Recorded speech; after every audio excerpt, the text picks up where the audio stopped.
question is, what is your greatest strength and how do you use it to help others?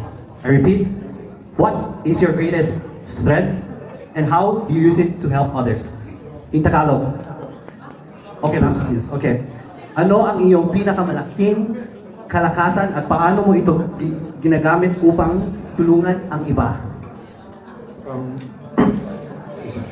Good evening, everyone. Thank you for the wonderful question, George. And for me, my greatest strength is my authenticity. Because being true to myself, I know that I can treat people with kindness and gratitude. And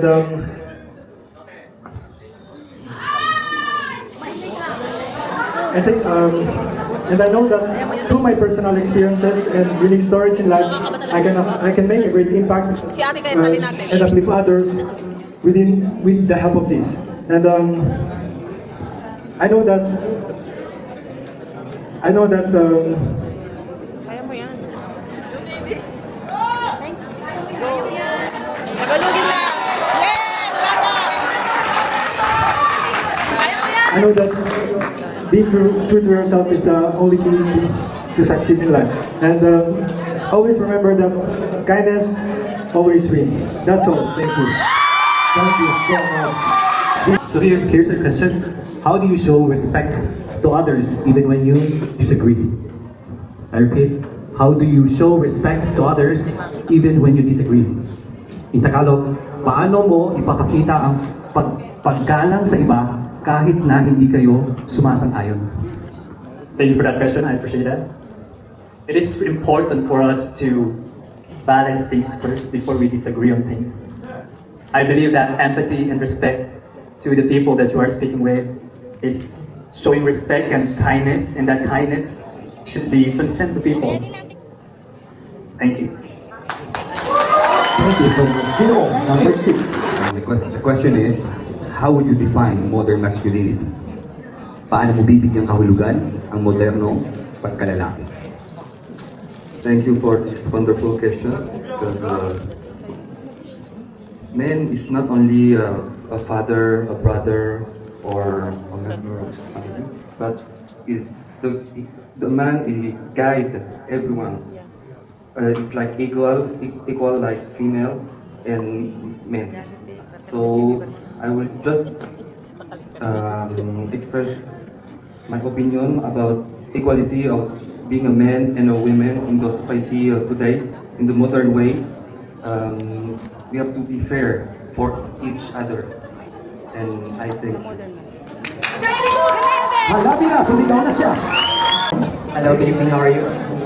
I'm good, thank you. Actually, it's already good morning, yeah. I'm sorry. It's fine, yeah. So here's your question. How do you balance ambition with humility? How do you balance ambition with humility? Paano mo binabalanse ang ambisyon at ang pagpapakumbaba? Paano mo binabalanse ang ambisyon at ang pagpapakumbaba? Good morning, everyone, and thank you for that question. I balance ambition with humility by just telling to myself that we came from differences. We came from different life experience. We came from different perspective. We have different overview of lives. So what we need to understand is, along the way, ambition is not a one-day success. It is a long journey. It is a long path. And in that path, we will commit a lot of mistakes. And on that mistakes, we need to learn that after that, we need to get wisdom, because that wisdom will help us. And along the way, we will also be struggling. So we will be meeting a lot of people as well that will either guide us or either block our way in achieving our dreams or ambitions in life.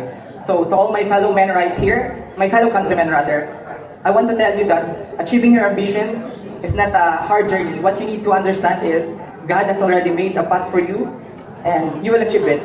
And with that being said, I know that I myself, I will achieve my dreams, even if not here in Paris, but I know somewhere else. Thank you. So, what role do men play in promoting gender equality? Anong papel na ginagampanan ng mga lalaki sa pagtataguyod ng pagkakapantay-pantay ng kasarian? So, gender equality. Anong role ng lalaki? Thank you for your question, sir. Ladies and gentlemen, living in this world is hard. Life is not easy and it will never be easy, especially for those suffering and experiencing bullying for who they are. The best way to promote equality or gender equality is by self-education. Educating ourselves, learn about gender equality, gender issue, biases, inequality. By taking this step, men can contribute a more equitable society. If I will be your first ever, Paris 2026, I want to create a community that they can feel love, the community that they can run through, a community that they can express themselves and be proud of themselves. Ginoo is not just by a crown, ladies and gentlemen. A man that who could fulfill his purpose to action. I am standing before you as your Ginoo 2026 and ready to wear the crown to fulfill the responsibility to action.